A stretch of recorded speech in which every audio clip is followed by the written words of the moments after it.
All right, and we are live. Another broadcast. Roofing on the Rise Studio. Roofing on the Rise is sponsored by Roofing Supply Incorporated here in the Houston, Texas marketplace. We carry all kinds of shingles, and we bring a different dynamic to the manufacturing distribution partnership as well as the contractor partnership. I have an amazing guest today with me. Actually, probably I would gander to say if you go online and you look up or ask for the roofer of choice in the San Diego marketplace, this is the man. Eric Richardson, thank you so much for coming on with us today. How are you doing? Great. Thank you for having me. I'm excited to have you on today. Yeah. So tell me a little bit about yourself and what you do, man. Like I said earlier, I apologize. Everything's so busy. Everything's been so busy here recently. I'm excited to be able to have you on so I can get to know you more. Tell me more about yourself. 48 years old, third generation San Diegan, which is pretty rare when you meet people around here. They say, "Hey, where are you from?" And you say San Diego, and they say, "Well, where'd you come from before that?" Because it's a very transplant place. But no, I'm third generation. My grandfather was a developer down here. Then my mother was a stay-at-home mom. My father was a coach, school teacher, and I just grew up in San Diego. Um, Met a guy at the beach actually when I was cutting class. After football season, the coach just wanted you to hang out in the gym, and so I would cut class and I would go surf.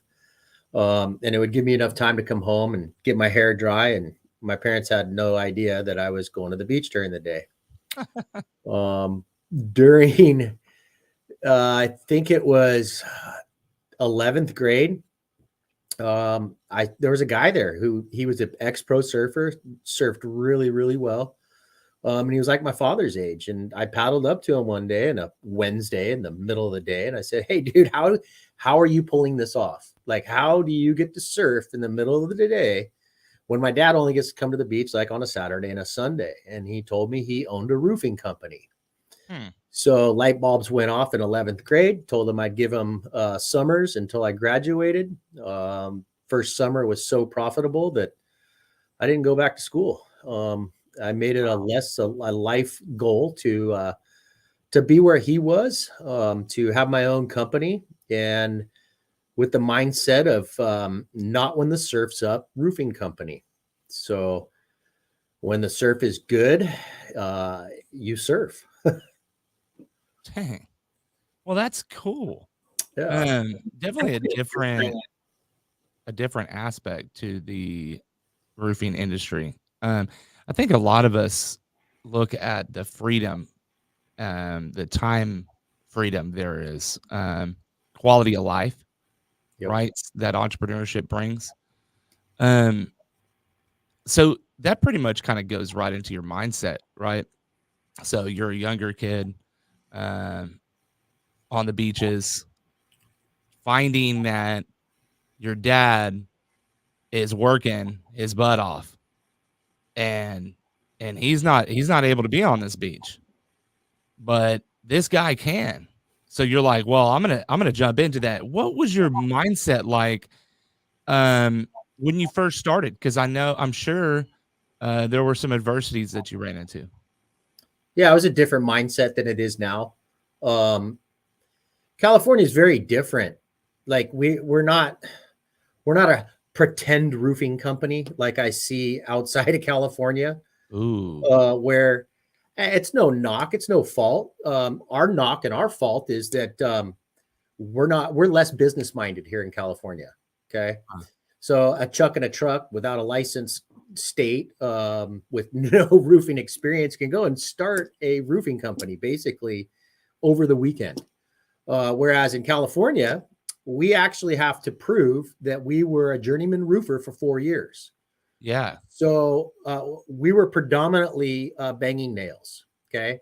Okay. So, and each has its pros and cons, right? So Right. out here, I can tell you how to engineer every aspect of the roof because I was an actual roofer. Most roofing contractors out here are actual roofing companies. They're Yeah. not like they're not like McDonald's saying, "Oh, it's busy. Let's go borrow some Burger King guys for the day." You know what I mean? Right. Yeah. So we're actually all W-2, all in-house, hold contractor's license. We're a real company behind the doors. Yeah. So let's dive into that a little deeper. Yeah. I know not a lot of people watching right this second, but we're gonna have some people that'll jump on later. Um, I was talking about this very subject not too long ago. I actually just joined the Houston Area Roofing Contractor Association, joining some committees. Just got off a committee meeting, jumping onto the Roofing Contractor Association of Texas meetings as well. So I'm really excited about the growth there and the development. Um, and in some of those meetings, we talked about licensing, right? Um, in Texas, there is no requirement for licensing, and a lot of companies look at that as like a slight, and Yeah. because, like you said, any chuck in the truck, right, could start a business pretty much overnight, like within the next 35 minutes, on your cell phone. You can pick it up and go to Rocket Law and get your LLC for 150 bucks, 200 bucks, or whatever it is, right? So you can form your company right off your cell phone, um, get all the things that you need in Texas lined up probably within a couple of hours. Like you said, overnight, 24 hours, you have yourself a new company. Um, and someone brought it to our attention that it's not like that in other states. And I've roofed in other states, so I know this, but not everyone here understands that. And kind of diving back into being a journeyman for 4 years.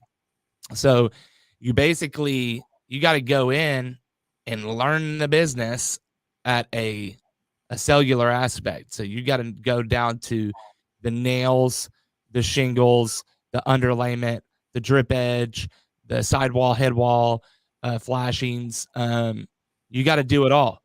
And whereas here you don't have to do that. So like, and if you're watching here, I know I mentor a couple younger contractors out there um, that call and talk to me all the time. They ask me all sorts of questions. And this right here would eliminate that, right? So if you have that experience of driving those nails, laying that underlayment, putting on those flashings, and then doing it the right way, there'd be a different dichotomy with the roofing industry as a whole.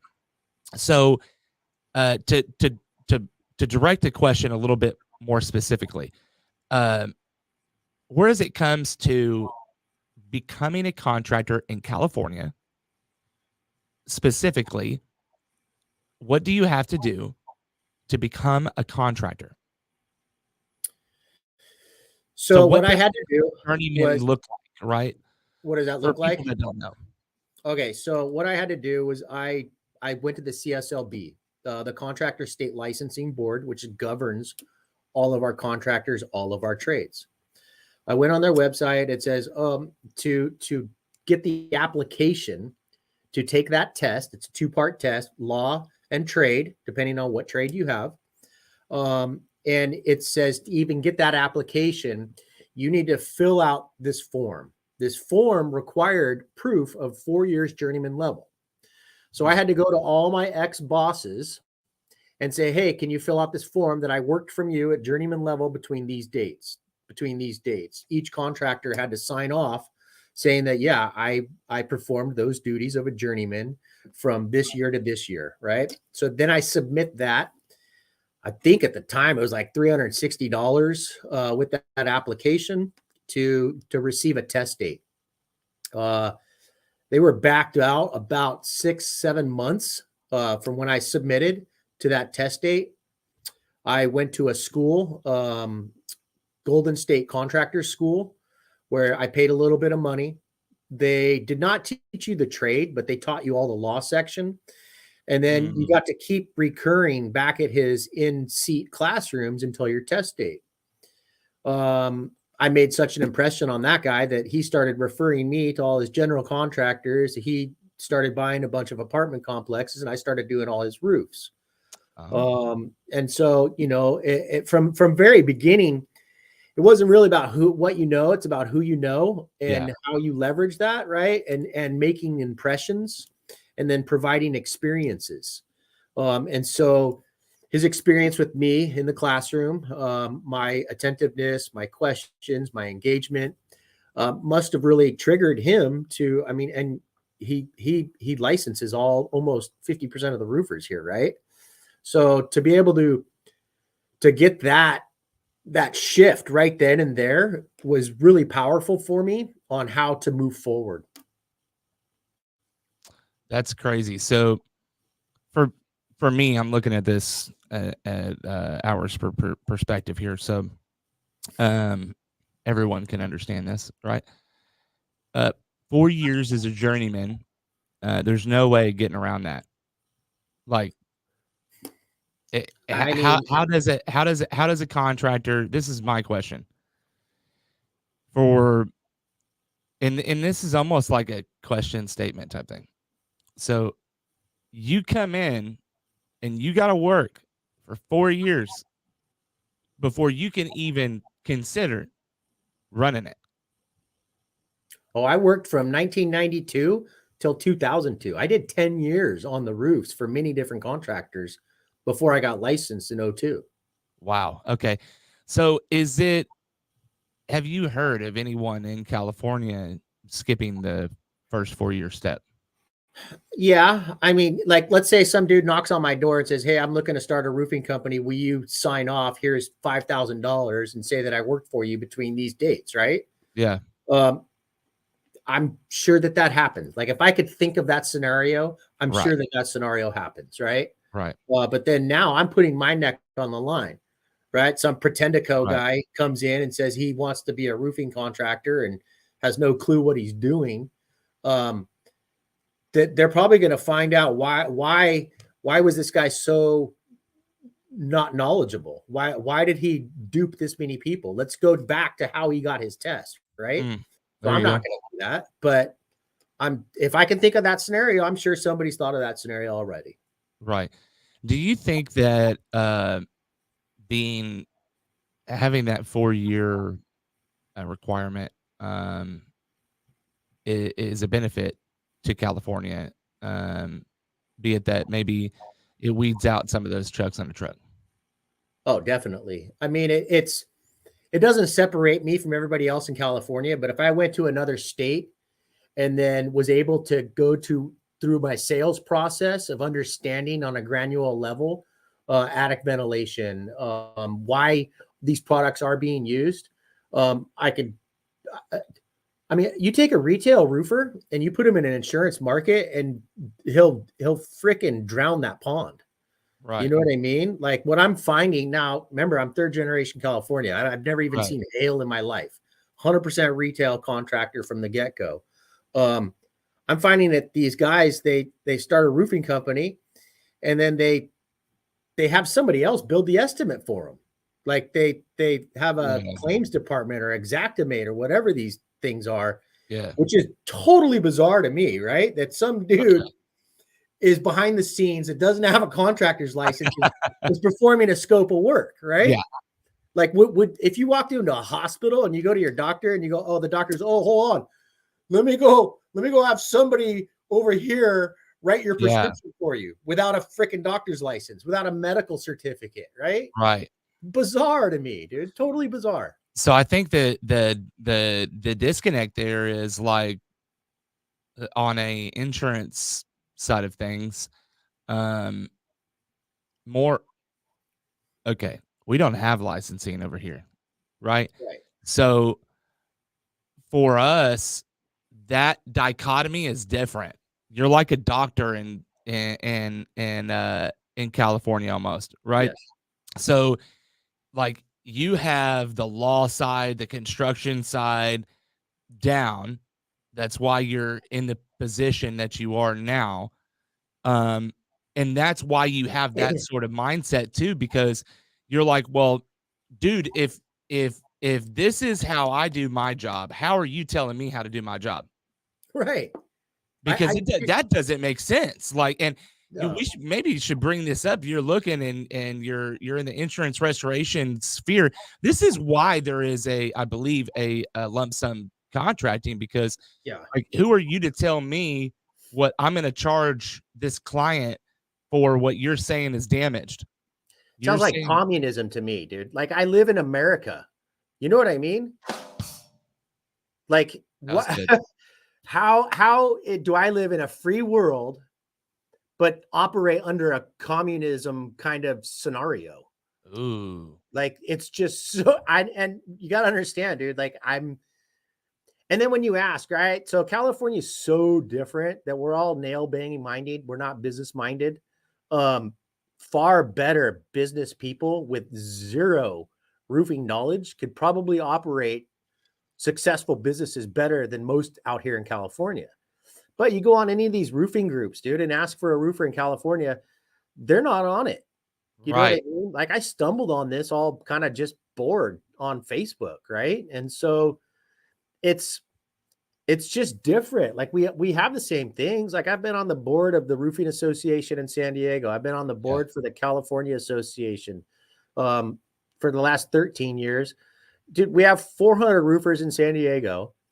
I think 50 join the board, and they only come to the golf tournament.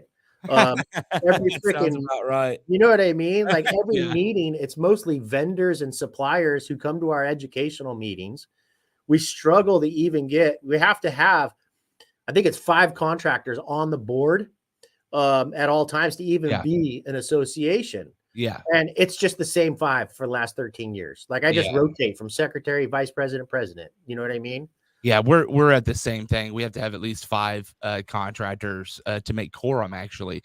Yeah. So and that's an important thing. Do you think that has to do with maybe they think that they're all good, and maybe you've already answered that with the whole business mindset. We're more of like a bang and nails type mindset, and not necessarily the business mindset.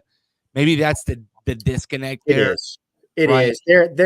Their business is running them and they're not running the business. You know, if I took all 400 roofers in San Diego and said, "Hey, do you guys know what EOS is?" I would say 5% would, you Right. know, because they all started at that granular level, right? They Yeah. all worked their way up that ladder. So they really, most of them were all never went to college.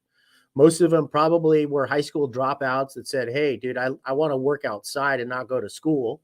Right. So there's that big disconnect right there, which is that's our slight. That's our problem in California. Um, but customer gets a quality install, right? We don't use Yeah. subs. Our installers have accountability. They show up every Monday. So if there's problems, they're directly involved with the company and the company's problems. So it's completely different.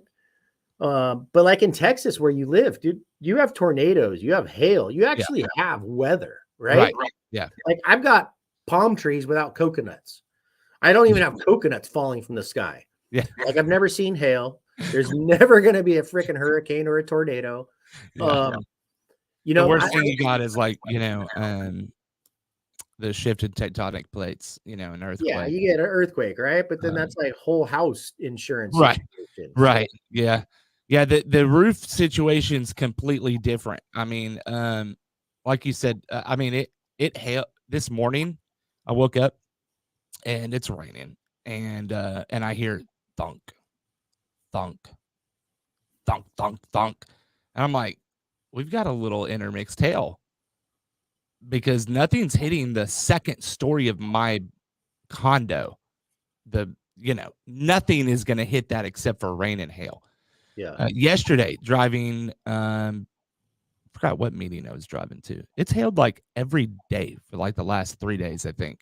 Either pea size, yeah. quarter size, whatever, and it's hailed all over the place. It even hailed in Denver, I think, 2 days ago, right? Um, And you would think in a state that has severe weather would have more regulation than a state that just basically I agree. I like, that's agree. so bizarre to me. I agree. Yeah. This is something I do not agree with. Be it that we don't have the legislation. I don't agree with that. That's why I joined HARCA, right? Yeah. Like that's why I'm joining the committees, because it's important not to just join the organization, but to be a part and actually help drive the difference in that organization.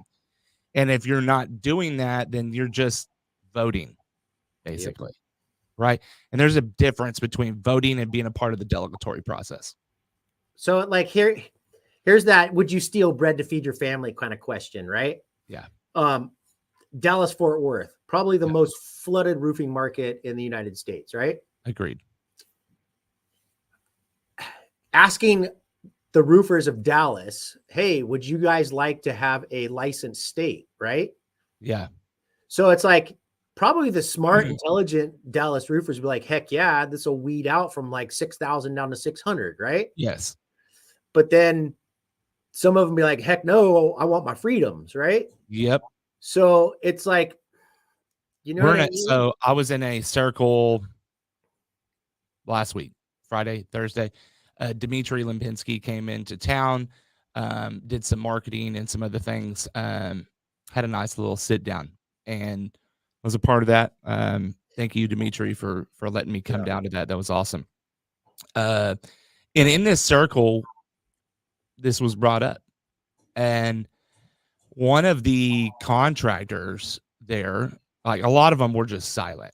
Like a lot of people are just listeners. They're there to feed off of what's in the room. And I vibe that. Now this guy's always got his mouth running. And so and me knowing this, I decided, well, I'm gonna challenge this man because you can talk about something all day long until you're blue in the face, but unless you make any action, you're just talking. And so this contractor's talking about all the chuck into the truck problem and how, it's an issue and, your prices are driving mine down and all this, right? And I'm like, okay, well, are you licensed? Oh, we don't have licensing in Texas. Oh, you're right. We do have a voluntary licensing program though through ARCAT. So if you're watching this, we do have a voluntary licensing program. You can click. I will put my link on here for my rep card, and you can click on that rep card, and you can find all that information through the HARCA button on my card. We have a voluntary licensing program. So I asked this man, "Are you going to be voluntarily licensed?" Oh, why should I do it? No one else is doing it. Blah, blah, blah, blah, blah. And so he goes back on his tangent about how nobody will do it. I'm like, dude, why don't you start with you? And if if he you was do it, retail, yeah, heck yeah. maybe your buddy will do it that's sitting right next to you. And he gets, I mean, just so defensive. I don't think that's and I'm like, do you know that other states take the legislation that these organizations write and they will ratify those? That's how it starts. And so if you will just take that initiative to begin with, you're not going to have to do this in the long run. Maybe again with the Texas state or whatever state you're in, right? But you're taking a positive step forward and moving things into a positive way when right now all you're doing is talking about it. And so the guy goes, and for the first time in a year that I've known this guy, he goes, huh, that's a good point. And that's really all I'm trying to get people to understand right now in Texas is like, you have a choice right now. You can go to RCAT and you can voluntarily license. This is a huge issue. We are dealing with people that are stealing money. We're dealing with insurance. This is a fiduciary responsibility for us on both the behalf of the client as well as the insurance company to do right. And if you're not doing right to begin with, then we needed to be talking about a different thing. Right. Now, do you think that this gentleman getting that license, is he able to charge $100 extra a square and get more jobs? Or is it under the Oprah Winfrey, everybody gets a roof through insurance kind of thing? There you go. You know what I mean? Like, so this contractor himself prides himself in the fact that he doesn't just go out and do the Oprah thing. He's like, look, most contractors are going after the $1,000, $2,000, $3,000 profits, which is actually absolutely absurd. It's ridiculous, but that's just what's happening here. Okay.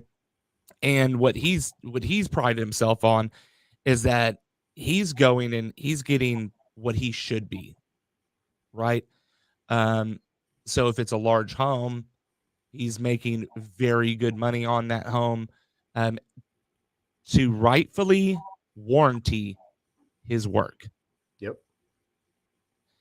Because if you don't have that in 2 years, 3 years, they're gone. And here in Texas, because we don't have these responsibilities and we don't have these structures in place, it is okay to be a roofer or a contractor and then go out of business in a couple of years and make a new name. Wow. Right. I won't stand for it anymore. Right. I'm not going to do it. Like, I'm on your side of where it's like, how? Yeah. How can you tell me what to charge?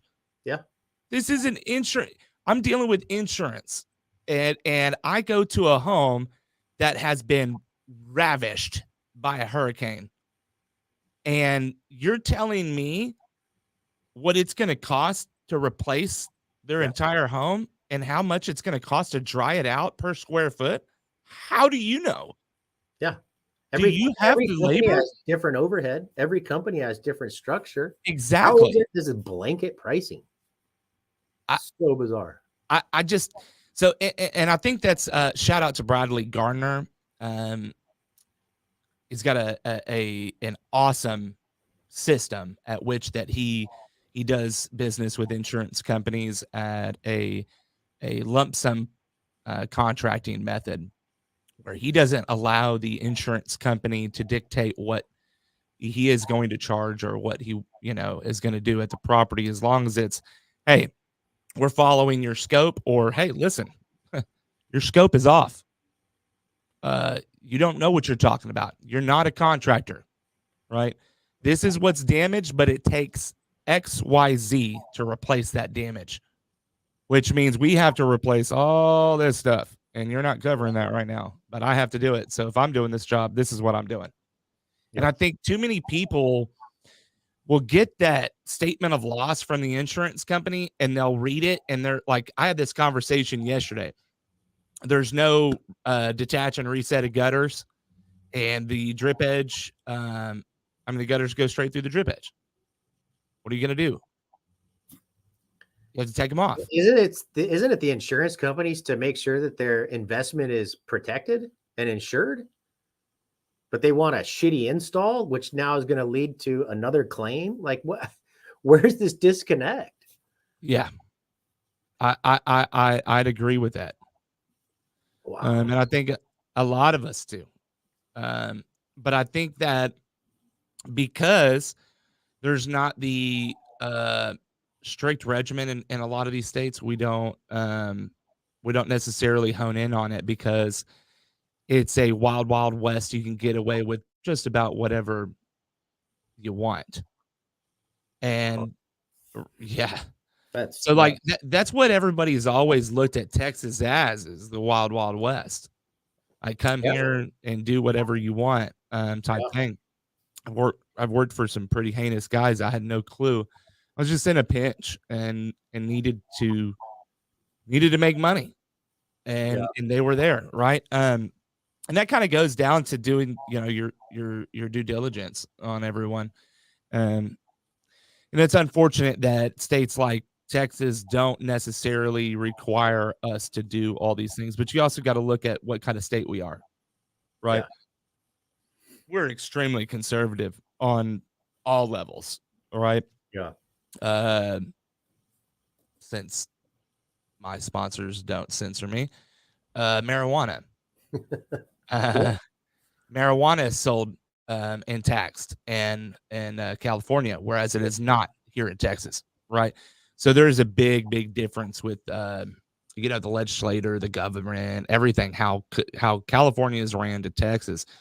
Um, I think that if we were to adopt the uh, go out and be a journeyman for 4 years and actually really hold to that, I think that it would change the way in which that Texas does business, and I think it would change the way in which our building structures are. I mean, we come to some of these buildings, and these buildings are dilapidated, and the roofs are messed up, and there's a reason for that. Yeah. So, tell me a little bit more about what you do, what kind of roofing you get into, and what's your specialty. Everything. Um, from shingles to tile to TPO to PVC to metal. Um, that's what my job is as a roofer. Is to roof structures. Okay, um, diverse. So you're very diverse. you have to be. I mean, Yeah. every house is different. Yes. Um, now, probably don't have as much tile in Texas that you do in San Diego because you got strong winds, so you don't want concrete Right. frisbees flying across the neighborhood or anything. But you have to be. We have, like, I would say, as of maybe 10 to 15 years ago, all brand new track homes and builds, we don't want shingles. We're trying to up the value of our state, right? So every new Right. build has tile. Most recently, every new build has to have solar on it.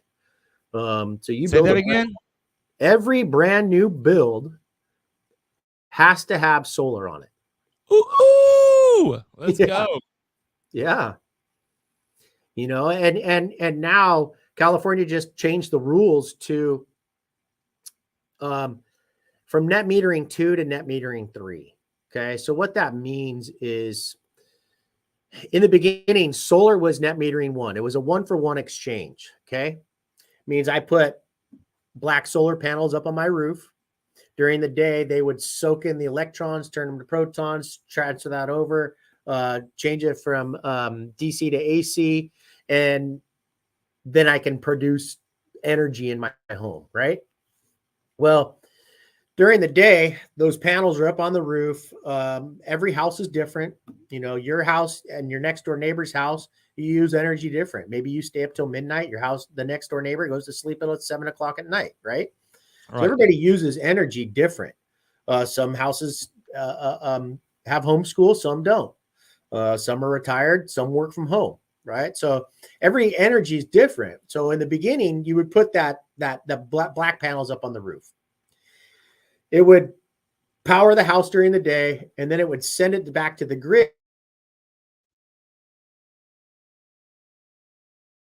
Ladies and gentlemen, we have a technical difficulty.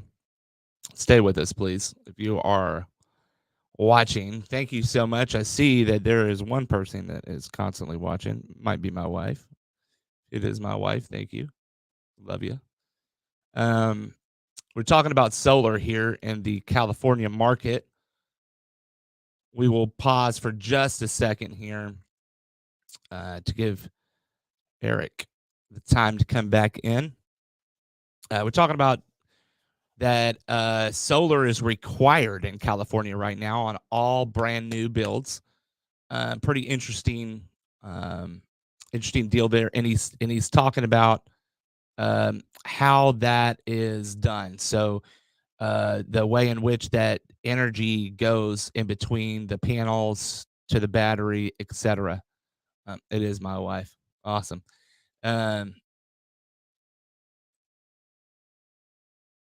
Aw, love you too, honey.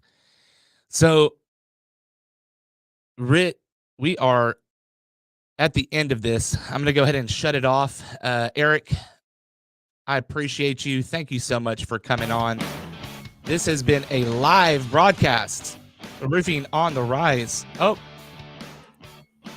man, you got in just in time.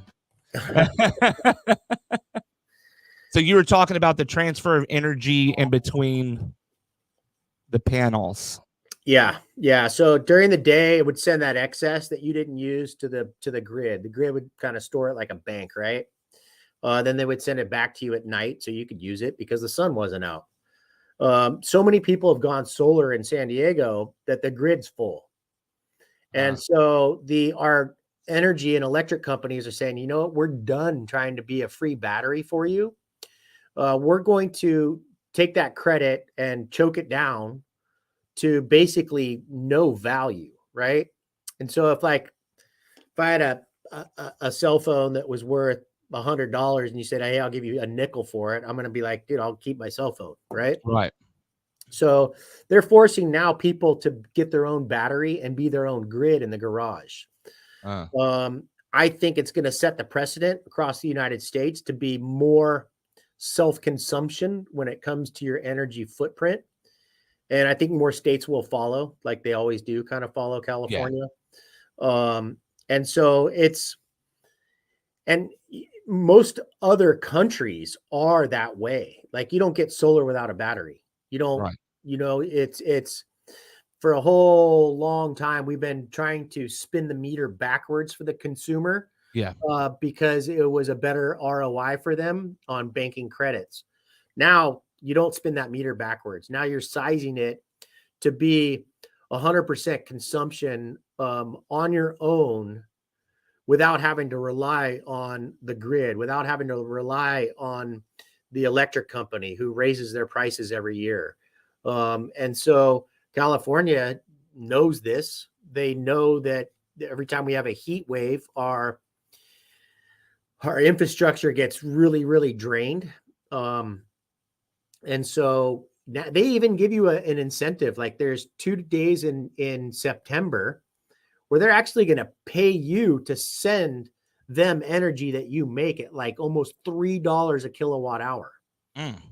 So when you start setting these systems up, you start getting smart and you run at 100%, self-consumption mode. But then there's this small period in September where you flip that switch and you start backfeeding as much as you can to build those mad credits, and they'll give you credits for that. That's awesome. Yeah. So I think that that Texas is coming quick on that. I don't think it's within the next year or two, but I do know that I was sitting down with people that write energy legislation, trying to get it passed here in Texas, and that's something that we're looking at. The carbon footprint that we leave, and how to reduce that. And I think that solar is that option.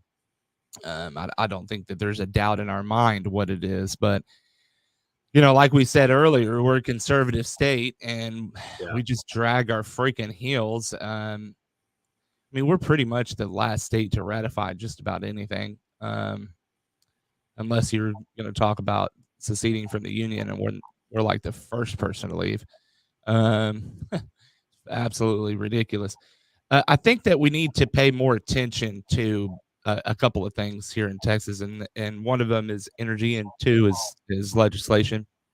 And that'll dictate energy efficiency as well as licensing in Texas. But I think that more people need to get involved with these things. Without involvement, it's not going to go anywhere. And it's going to take longer for us to get to those spots. I think that if we were more like California in the respect of the roofing industry, I think that it'd be a lot healthier of a state. If we adopted some of the energy codes as well, it would be. But it goes to that. it's the Wild West. It is the But freedom part you of have so America. much oil in your area Oh, though that you know what I mean? So it's yeah, like it's hard to take that away, you know? Yeah, we still yeah, need oil. I think we still need nuclear. Um, so yeah. it's not fully throwing your hands up at No, coal, you know what I mean? right. But really get a good blend maybe going. Um, you know, and you got to understand, like even in California, like there's no contract where when you put solar panels up on your house, if you don't have a battery, you send it to the grid sends it back to you, right? Hmm. There's no contract with you and the energy company. Right. And so Texas, you could throw a bunch of panels on your house, send it to the grid. You could wake up tomorrow and the energy company says, stop. You never signed a contract with us. You can't send us power anymore. We are done taking your backfeeded energy. Yeah, Right.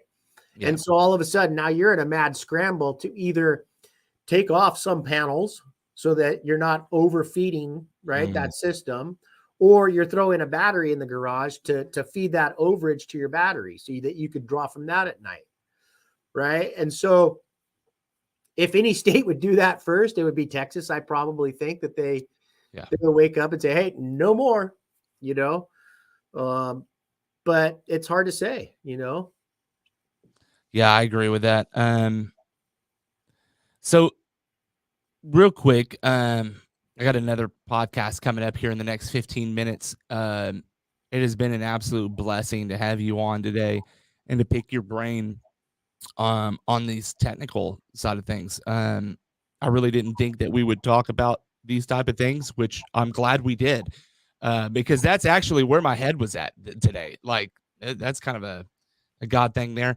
Um, I would talk. I would like to talk a little bit about your mindset Mhm. and your spirituality, and how that ties into your business. Mindset is 180 degrees from where it started. You know, when I started it, I had no children, no wife. My whole drive was to work hard and play harder. So I would, you know, even when I got licensed, I was an owner operator. I would go market it, sell it, install it, clean it up, collect money on it. Do that, rinse, repeat, then say, hey, I got enough money in the bank. Now it's time to go to Hawaii for a month and camp out on the beach and surf, right? And so it was this cycle of work hard and play harder. Make sure that I smell every rose on the street if I'm going to try to work that hard on the street. My mentor always told me in the beginning, he wasn't about trying to be the richest dude on the block, but he was about having the most fun on the block, right? Mm. So when he'd watch all these other dads drive out at 7 a.m., get back at 7 p.m., he would laugh and say, hey, I'm going to go drink my coffee on the beach. And if there's surf, I'm going to surf. Maybe I'll go to work. Maybe I won't. And so that was my original mindset. Once having kids, actually what it took was before I got married and kids, I blew my knee out. And Mm. so I was stuck. I Yeah. couldn't, I couldn't I couldn't create income unless I climbed that ladder. And so I now had this whole mind shift of, oh shit, now I'm a prisoner in my own company, right? So all of a sudden I felt Wow. jailed and locked down because I couldn't it was like that beginning mindset of being a piece worker, right? You were paid on your production, on your power, and all of a Hmm. sudden I couldn't produce and I couldn't power. So there was nothing coming from that. And so big mind shift happened when I got injured, had to start to grow the business and not let the business run me. Implemented systems, processes, hiring. And then that's kind of where it took off from there. But I mean, I banged nails for 10 years, got licensed. Then I banged nails as an owner operator for another 10. Wow. Um, Probably the best, most profitable times was being all in control of that. Um, but now what feeds my soul is being able to feed that many families, right? With There 19 you go. in-house roofers, and all of their family is now my extended family, right? So now I'm giving, and I want them. I want to train them to be able to leave and start their own company with as much knowledge and skills, but then pay them so good that they don't, because then that kind of that's what my consumers get. That's what my customers get. They don't get a fly by night. Oh, yeah. I don't know who installed my roofs last week because I was subbing them out to Manny, Mo, and Jack. Right. Right. So that's where that whole mind shift kind of went from the beginning to where it is now. Spirituality. I was going to public school until 7th grade. Then my parents wanted me to go to Catholic school to kind of keep up with the Joneses. Yeah. It was kind of cliquey out here where I live. So I tried to fail the test on purpose so they wouldn't let me in. That backfired because then they wanted to hold me back. Oh, But then I got to see how private school is completely so much far ahead than public school. yeah. But then that's what lead me. So like in 7th, 8th, 9th, 10th grade, I was going to Catholic school. Then I didn't like it. My parents tried to give me less drugs and less problems. There's actually more problems and more drugs with the more money that was in those schools. Right. Then went back to public school in 11th grade and then found out that they were like 2.5 to 3 years behind in the curriculum. Yep. I would go in and they'd give me this curriculum, be like, yeah, this is what we're going to be doing here. And I'd be like, holy shit, I did that 3 years ago. Yep. So then like there was this big disconnect with me in school. And so that's what led me to cutting class, going surfing, starting my own company. Kind of, I won't regret it. I mean, maybe I'd be better at beer pong if I went to college, but who knows? Oh man, I really do appreciate you touching on those subjects for me. And I wish that we could talk much longer, but we are at the end of this broadcast today. Ladies and gentlemen, it has been an awesome and real conversation today with Eric Richardson, the most referred roofer, I would say, in the San Diego marketplace on Facebook. If you are paying attention, go click and see more about Eric Richardson and his Facebook. Also, we are sponsored by Roofing Supply Incorporated. It is right over Eric's head there to the right. There you go. We provide materials to contractors, and we do different marketing. Again, thank you so much, Eric, for coming on with us, and I hope you have a wonderful day. Thank you for having me. Have a good one. Sure.